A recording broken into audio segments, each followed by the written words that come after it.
a coil, it consists of a resistance and inductance.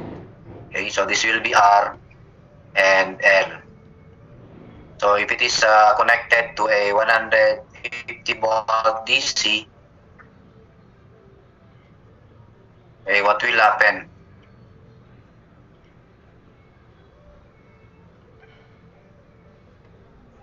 The inductance will be shorted.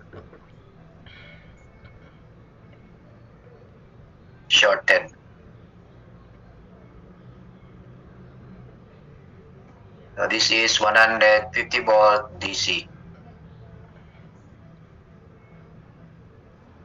The power is 1,875 watts. We have here the resistance. So the 150 volt DC will be directly impressed across R, A for DC. So therefore, power DC is equal to 150 squared divided by the resistance. So this is equivalent to 1,875. So therefore, the resistance of the coil R is equivalent to 1,875 divided by 150 squared. So that will be 1/12 inverse. So R is equal to 12 ohm. Then it consumes 3,072 watts when connected on 240 volt 60 Hz AC source or a 240 volts 60 Hz source. So the inductance will be active. So it is in the circuit. It will be considered.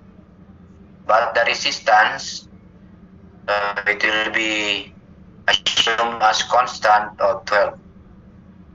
Then the power here is consumed by this one,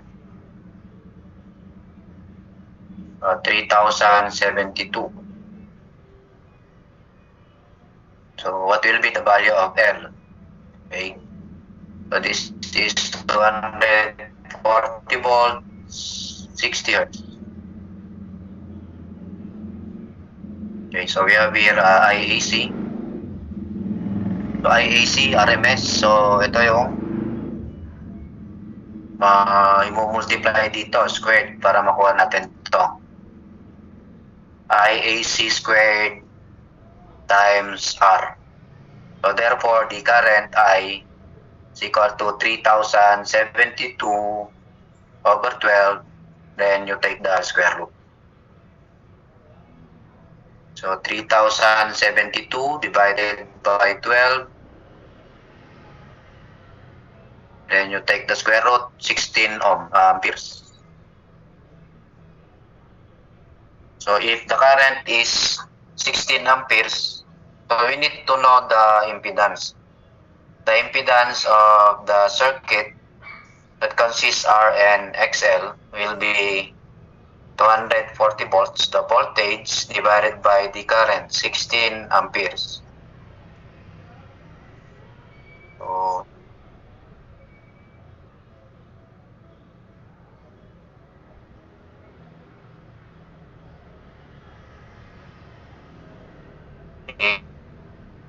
hypotenuse squared, that is the impedance, minus the other side, the resistance squared. So square root of 15 squared minus 12 squared.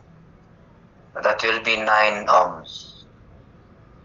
Then to get the value of L, so XL divided by 2 pi times the frequency. So L therefore is equivalent to 9 divided by 2 pi times 60. So 9 divided by times pi times 60. So that will be 0.0240. 0.0240 hertz. Henrys pala.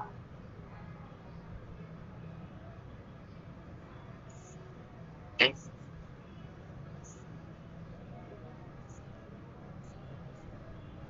That is the inductance of the coil.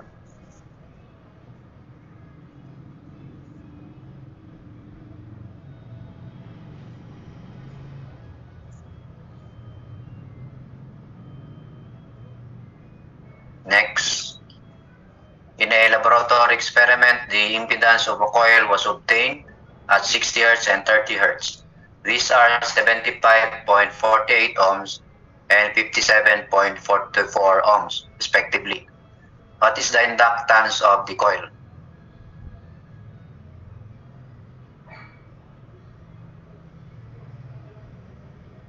So we have R, XL1. This is the frequency 1, 60 Hz. The impedance here, Z1 squared is equal to, so R squared plus XL1 squared in terms of the magnitude. So 75.48. 75.48 squared is equal to the resistance squared, then plus 2 pi times 60, then times L squared. So equation 1. Then we have for a frequency 2 of 30 Hz, the resistance will still be the same, but the inductive reactance will change. This will be 2 pi times 30 times L. So the impedance Z2 squared. Z2 is the square root, so I already get the square both sides. That will be R squared plus XL2 squared. So that will be 57.44 squared is equal to R squared plus 60 pi times L, then the quantity squared. Equation 2. So what is the inductance of the coil? The problem is only asking for the inductance. So if you are going to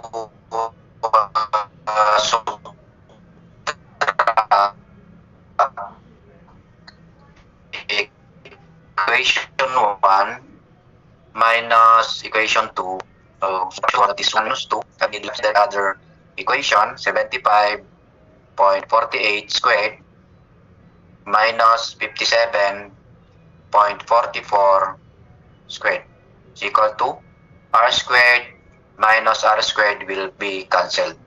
2 pi times 60 is greater than 60 pi squared. So this will be 2 pi times 60 L, then the quantity squared plus 60 times pi L, then the quantity squared. So therefore, solving for L, it has a value of, so we have 75.48 squared minus 57.44 squared, then divided by the coefficient of, this should be minus L squared. So that will be 120 times pi, the quantity squared, minus 60 times pi, then squared. So the value of the The computed value here is L squared. So 0.0225. Then you take the square root, that will be 0.15 or 0.150 henries, or approximately equal to 150 millihenries. So that will be letter A. This was given in September or April 2013.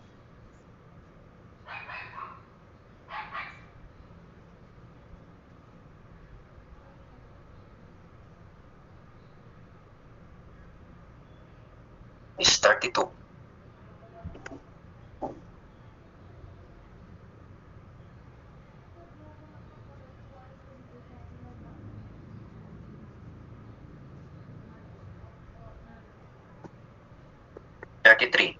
A 200 millihenry inductor and an 80 ohm resistor are connected in parallel across a 100 volt RMS 60 Hz source.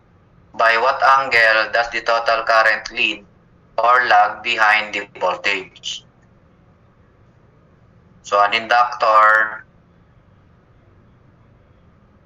in parallel with a resistor, 100 volts, 60 Hz. Then we have here a resistance of 80 ohms.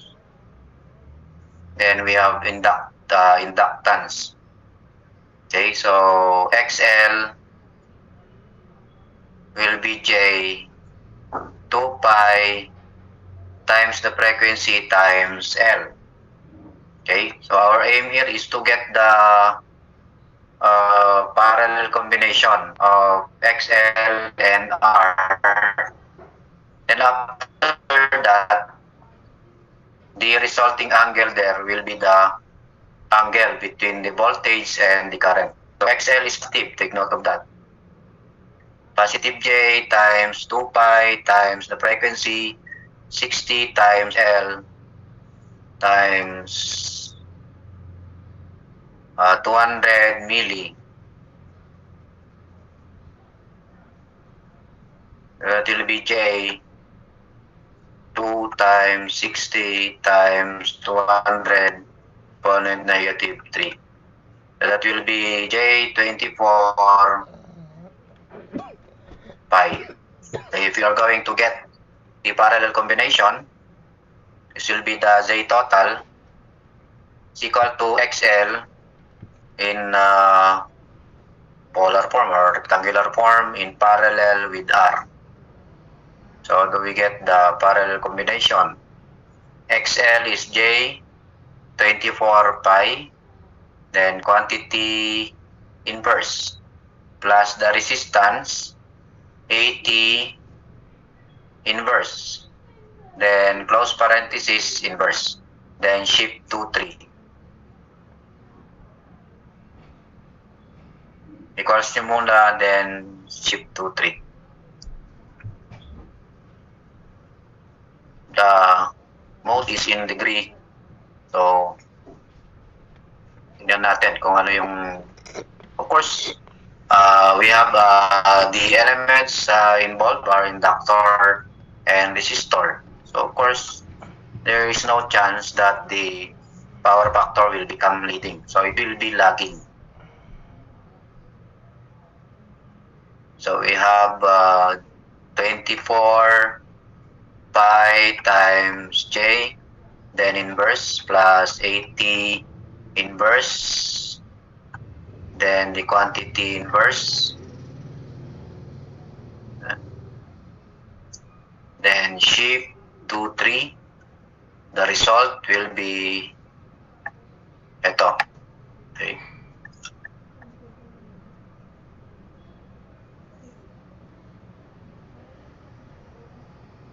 Ito lang yung i-enter nyo sa calculator. The angle between the voltage and the current will be 46. 0.696. This is R plus J pa rin, no? JX.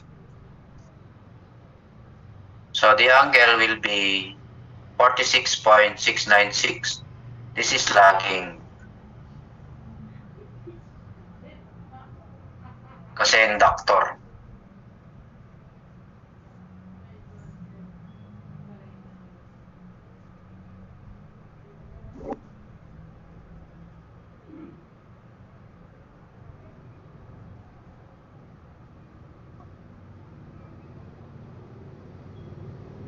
Next, 34, a capacitor in series with a 200 ohm resistor draws current of 0.3 amperes from 120 volts, 60 Hz source. What is the value of the capacitor in microfarad? Series are C. So the current drawn by the series combination is 0.3. This is the total current. 120 volts, then 60 Hertz. The resistance is 200 ohms. So what is the capacitance? Okay. So what can we calculate? Based on the given, we can compute for the impedance of the circuit. This is the total voltage ET, then divided by IT. So 120 divided by 0.3. The impedance has a value of 120 divided by 0.3.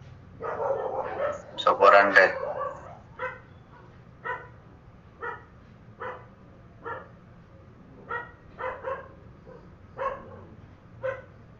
This is R, this is XC, then we have Z. Okay? So ito lang yung representation niya. So how can you solve for XC? XC is equivalent to Z squared minus R squared, then you take the square root. Square root of 400 squared minus 200 squared is equivalent to blank. 400 squared, then minus 200 squared, then you take the square root, 346.41.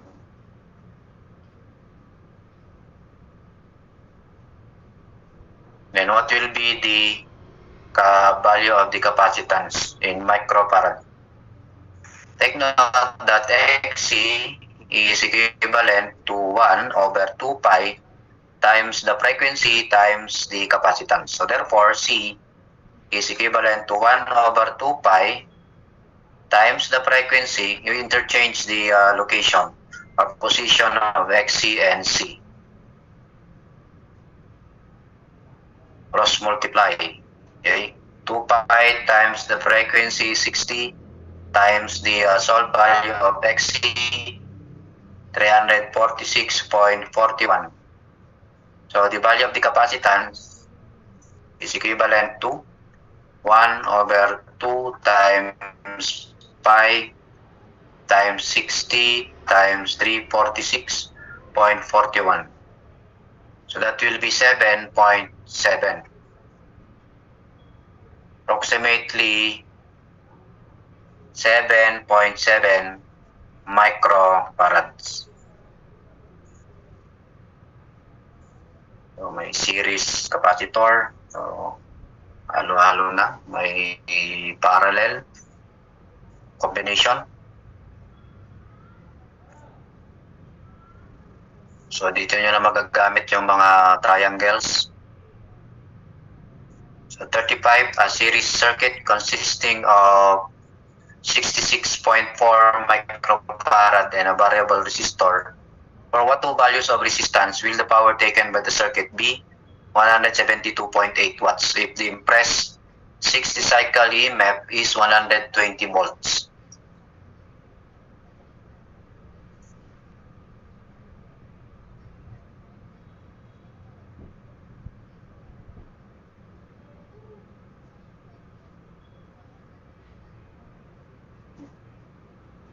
This is 120 volts. This is the variable resistance. So, ano yung value ng XC? 1/2 pi times 60 times the capacitance, 66.4 times 10 to the negative 6. The value of XC is blank. Now let's compute. 1/2 times pi times 60 times 66.4 exponent negative 6. So 39.95. Or approximately equal to 40 ohms. And what will be the value of R? May isa pang given yung power. Power is equivalent to I squared times R. 172.8. The value of the current is the voltage 120 over square root of the resistance squared plus XC squared. That is the impedance. Then the quantity squared times the resistance R. So there should be two values of R based on the problem or the given.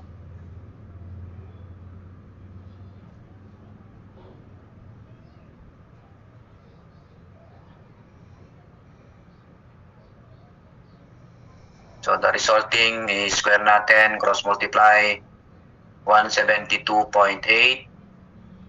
R squared minus 120 squared times R, then plus 172.8 times 40 squared is equal to 0. So we can now use our calculator. We can shift solve, of course. Mode 5, 3, 172.8. This is the coefficient of x squared or r squared. Then negative 120 squared. Then 172.8 times 40 squared. So we have R1 53.33, then R2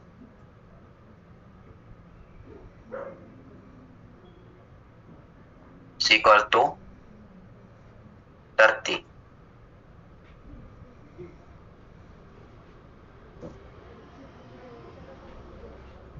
.33 and then 30 ohms. So letter B.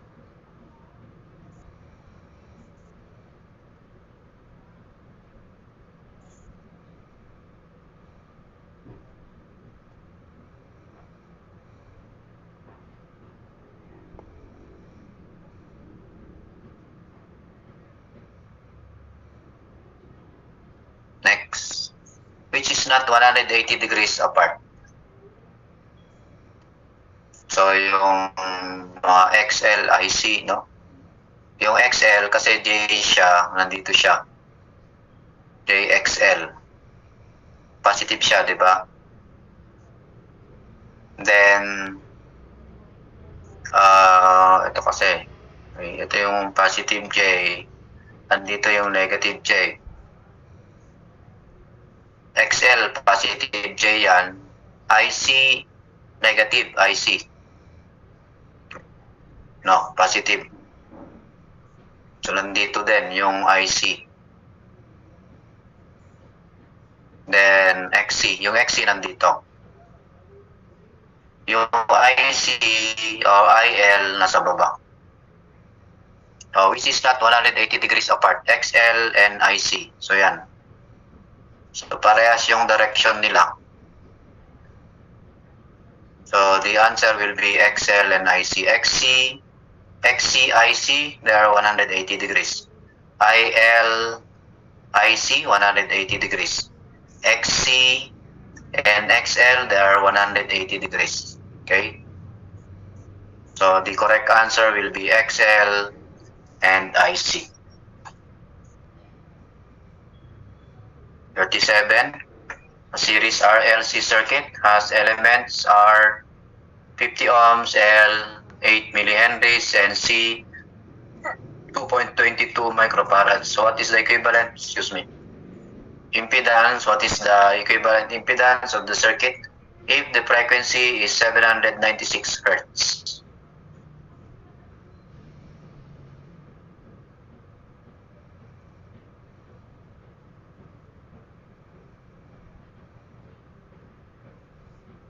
So ito yung R 50 ohms. Yung XL, ito yung frequency na 796 Hertz.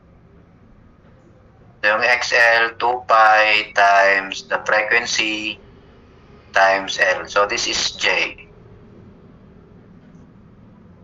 J, 2 pi times 796 Hertz times the inductance 8 times 10 to the negative 3. That will be mode 1, 2 times pi times 796 times 8 exponent negative 3. So J40. Then XC is negative J. 1 over 2 pi times the frequency times the capacitance. So negative J over 2 pi times the frequency 796 times the capacitance 2.22 microfarads.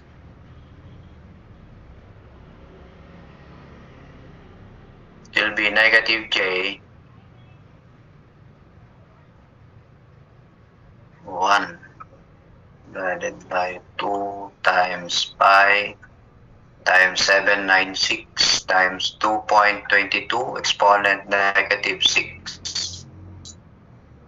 So negative J 90. So the impedance J is equal to R plus JXL minus JXC. R is 50 plus J40, then minus J90. So that will be 50 minus J50. We approximated that as 90.